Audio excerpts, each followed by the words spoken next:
It was the year 2004. I was a pretentious, egotistic young lad in the 4th grade. My whole life had revolved around Pokemon, and Pokemon Ruby and Sapphire versions were just released.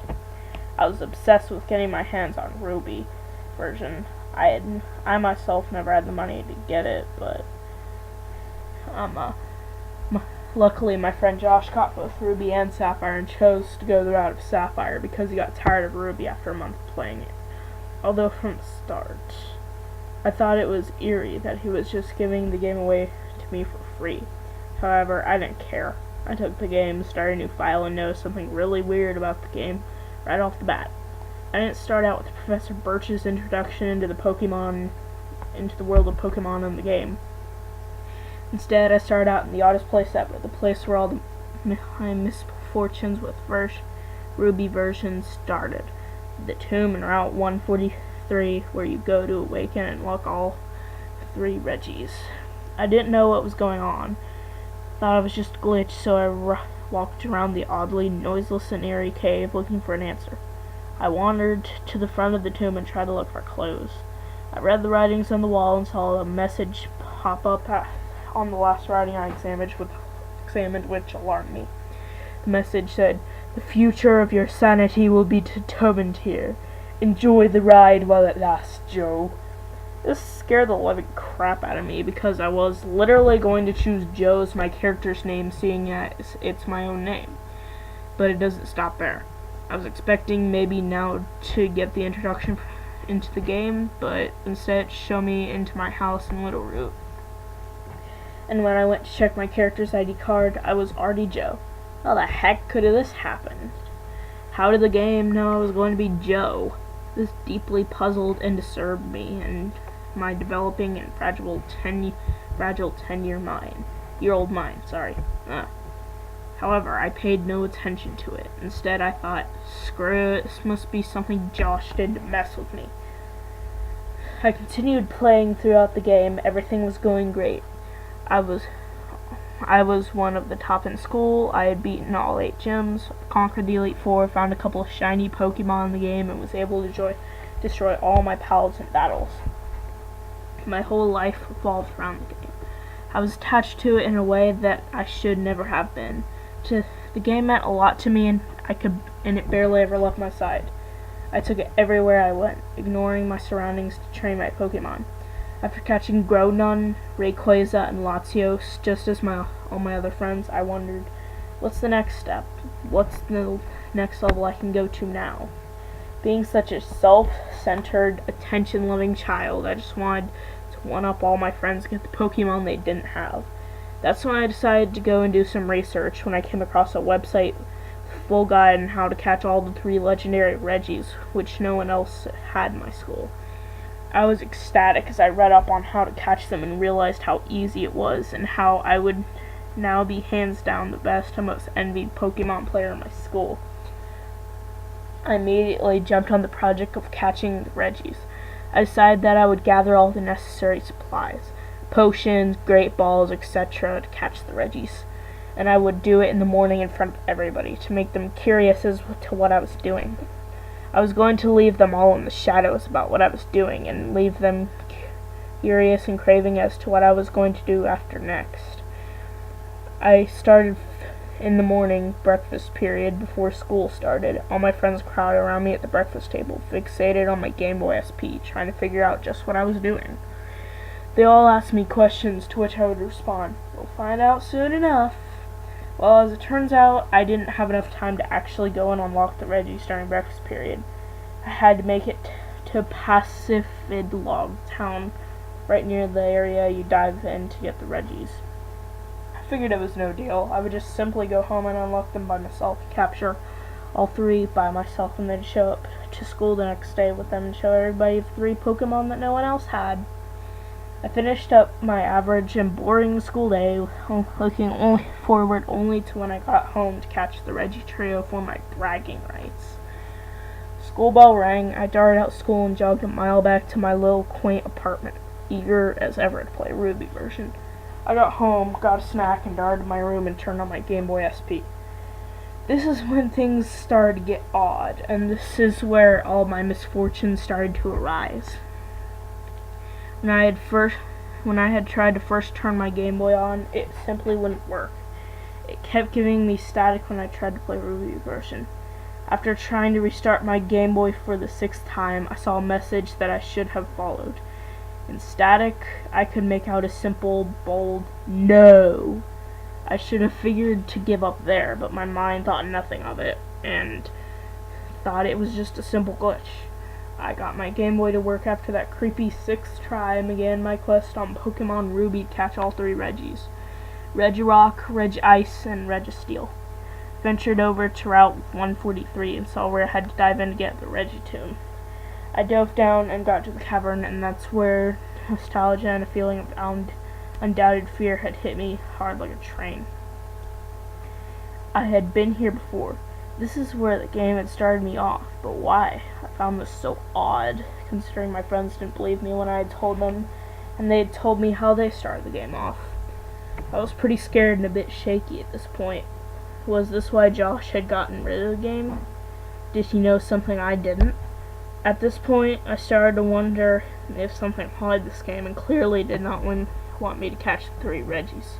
However, that sounded silly. Why would a spirit haunt a game, right? I overcame the fear momentarily and went up to the tomb and followed the instructions given to me on the website to awaken the Regis. Everything ran smoothly and as according to the website until I tried using an escape rope to get out of the tomb. Then the thing nearly gave me a heart attack appeared the message that was trying to warn me of the misfortunes and mental damage ahead. The message read, Yastweya Ramph Eth Sakev Ebofret Oya Rai Aded. I nearly jumped out of my skin at the sight of it.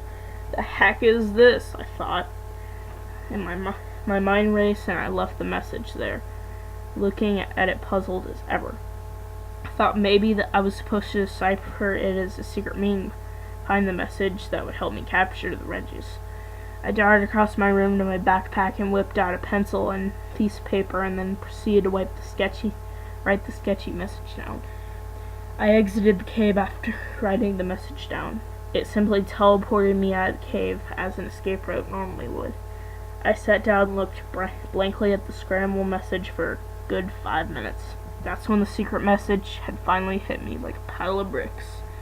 Out of those letters given to me in the message, I was able to unscramble the message as, Stay away from the caves before you are dead. This message had shocked me to death and scared the crap out of me. Why the heck are they putting this kind of message into a children's game, I thought. This made no sense.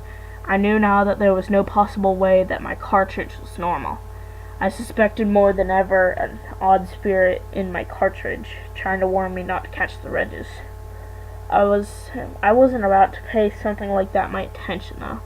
I didn't give a crap about it. All I wanted was to get the Regis and prove myself superior to my fellow friends. I ventured out to catch my first Registeel, whose tomb was just east-west of the Safari Zone. I entered the tomb and I caught Registeel on my second throw of a Great Ball, no challenge or questions asked. I found this so strange. Why the heck was it so frickin' easy to catch Registeel? Why did the spirit haunting this game try to prevent me from catching him? After all, it did tell me to stay away from the caves before I died. Oh well, I figured. Might not as well be a loser over it being able to catch them, right? Next, I figured I would advance to Regice. I headed over to Route 105 and looked around for the tomb. Once I found it, I got inside and saw him. As I approached him, I was scared. Would something happen now that I'm trying to catch another one? My heart raced and pounded as I awoke him. The battle started and I threw a Great Ball instantly and caught him after a good 16 tries. I knew now I was safe. Nothing had happened at all after going for catching 2 of the 3 Regis. Maybe I just read the message wrong, I thought. Maybe I'm actually safe now, I thought. Boy, was I wrong. I couldn't have been any more wrong.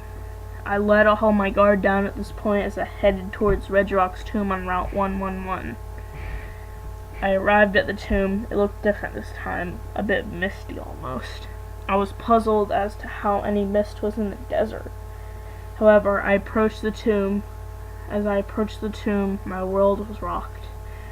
The mist faded, and then an extremely realistic-looking ghostly figure floated across the screen and approached my character. The figure said, "Did you enjoy the ride, Joe? Because now it's my turn to ride." And my character instantly entered the tomb. I was beyond terrified now. My head raced and my mind felt like it was melting. My body felt numb, and it was almost as if I couldn't leave my bed or shut off my Game Boy even if I wanted to. Whatever the heck was in this cartridge had complete control of my mind and body, it seemed, and now he was going to screw with me and scare me as much as he could. I don't even recall what I did to get Regirock. It felt like someone else did it for me.